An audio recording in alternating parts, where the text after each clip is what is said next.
पांडव और उनका वनवास हमें सत्य की राह पर चलने की प्रेरणा देते हैं। पांडव अपने वनवास के दौरान जहां जहां गए वहां वहां उनसे जुड़ी हुई कोई न कोई जगह जरूर है, जिनको देख करके या उनके बारे में सुनकर पौराणिक कथाओं पर विश्वास और पक्का हो जाता है।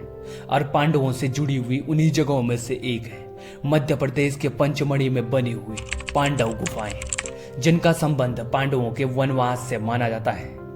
और भी कई ऐसे तथ्य हैं जो इन गुफाओं को और भी ज्यादा रोचक बना देते हैं, जिससे इनके इतिहास के बारे में हर इंसान जानने की इच्छा रखता है।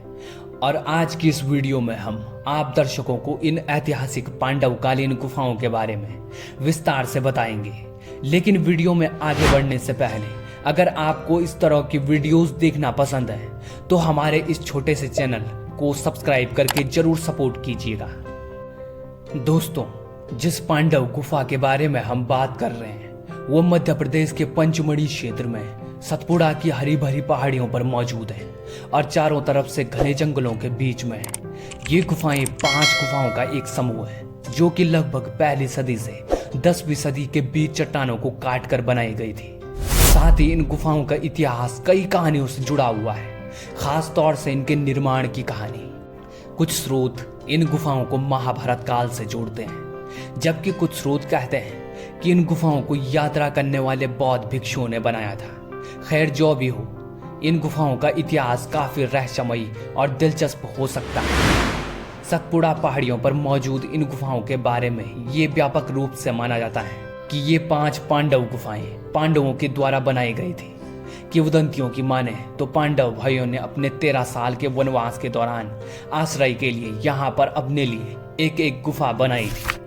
इन कहानियों के अनुसार जब पांडवों ने पासे के खेल में कौरवों से हार प्राप्त की थी और जुए में सब कुछ हार जाने के बाद गुमनामी का जीवन जीने के लिए जंगल में चले गए थे, जिसके बाद उन्होंने पंचमढ़ी क्षेत्र को पार करते ही इन पहाड़ियों पर 5 गुफाओं को बना दिया और 13 साल तक इन्हीं गुफाओं में अपना जीवन व्यतीत किया। वहीं दूसरी तरफ, जैसा कि हमने पहले भी बताया था, कुछ स्रोतों की माने तो इन गुफाओं को निरंतर यात्रा करने वाले बौद्ध भिक्षुओं ने बनाया था।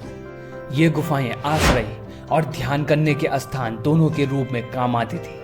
वैसे इन गुफाओं के अंदर कोई धार्मिक वस्तु नहीं थी, लेकिन पहाड़ी के ऊपर ईंटों के बने स्तूप के अवशेष जरूर पाए गए थे।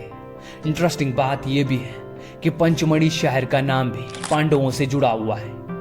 यहाँ आम लोग मानते हैं कि पांडवों की इन 5 गुफाओं के आधार पर ही इस शहर का नाम पंचमढ़ी रखा गया था, जिसमें पंच का मतलब है 5 और मणि का मतलब है कुटिया, अर्थात 5 कुटिया या 5 गुफाएं। ये गुफाएं पुराने समय से ही अपने ऐतिहासिक और पौराणिक इतिहास के साथ ही अपने शांत वातावरण के लिए लोगों को आकर्षित करती रही है और ये परंपरा आज भी जारी है।